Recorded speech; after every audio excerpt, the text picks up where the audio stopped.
Welcome back, everybody. 3, 2, 1. Welcome back, everybody, to the Good Shepherd episode 21. Major League Baseball opening day was yesterday. That's amazing. However, they have a big problem on their hands, and you're going to find out what that is next. Stay tuned. All right, first of all, let me get this out of the way. This right here is not ketchup, Mom. I know how to use a napkin. This is called cutting yourself when you're shaving. Don't shave and drive. All right, I hope that landed. Probably not. Let's move on. Baseball, again, has a big problem. The best player is not known by most Americans. He's known by most sports fans. He's certainly known by baseball fans. But again, if I put this guy out on the street and he was out of uniform, most Americans would have no idea who he is. And if I recorded his voice, let me do that again. 3, 2, 1. All right, Mom, let me just clarify. This right here is not ketchup. I know how to use a napkin. This is called cutting yourself while shaving. Okay, now that that's out of the way, let's get to the main storyline of the week. Of course, that is opening day. That was yesterday. Stanton hits a home run for the Yankees, and all of a sudden, he's a Hall of Famer again. Let's move on from that. John Sterling is more excited than anyone I've ever met in my life. Baseball's problem is their best player is unknown by 80 to 90% of Americans. If I put him on a street and it was out of uniform, he's not going to get recognized. If I recorded his voice and I put it against two other voices, most people, I would say 80-90%, would not be able to distinguish that voice from the other two. Now, the guy I'm talking about, if you're watching this, by the way, and you're not a baseball fan, you may not even know who I'm referring to. That is, of course, Mike Trout. Now, the reason why he's the best player in the game, I'm going to simplify this, and he's an all-time great, by the way, already. By the age of 28, he has a higher WAR than anybody else in the history of the game, a game that has been around since the 1800s. What is WAR? It is wins above replacement. So what that means is if you leave your team and you are replaced by a minor league player, what is the disparity between the wins that you would have compared to what they would have? So again, this is not just based on statistics. This is overall impact on a game.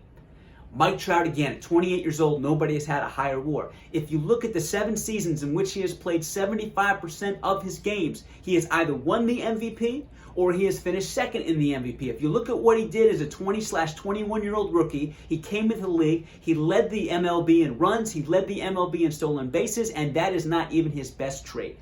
If you look at what he is at 28 compared to Barry Bonds at 28, the all-time home run king, 762 home runs, Mike Trout is 109 home runs superior to Barry Bonds. That's incredible. This is what's not incredible. I said it, I'm going to say it again. He's not recognizable by most fans. Back in the 1920s, Babe Ruth was the most famous person maybe in this country. Back in the 1950s, we knew who Willie Mays was. 1940s, there were songs about Joe DiMaggio. 1960s, fast forward, there were songs that were based on Academy Award movies that incorporated Joe DiMaggio. Mickey Mantle was a hero to so many. Barry Bonds even, A-Rod, Jeter.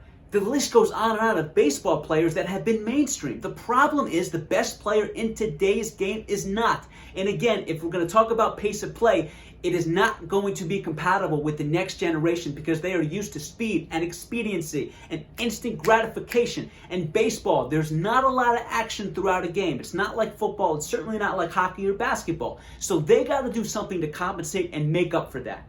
And the way you make up for that is you connect with the fans. You give them something exciting. You give them juice. You give them buzz. It's not just enough to be a great baseball player, hit for average, be great on the base path, and be a good fielder. You need to be known. You need to be hosting SNL. LeBron James was doing that. J.J. Watt was doing that in the NFL. The Mannings. If you Google Tom Brady right now and you type in YouTube, you are going to see 20 minutes straight of commercials. The guy was doing Funny or Die. The guy was hosting SNL.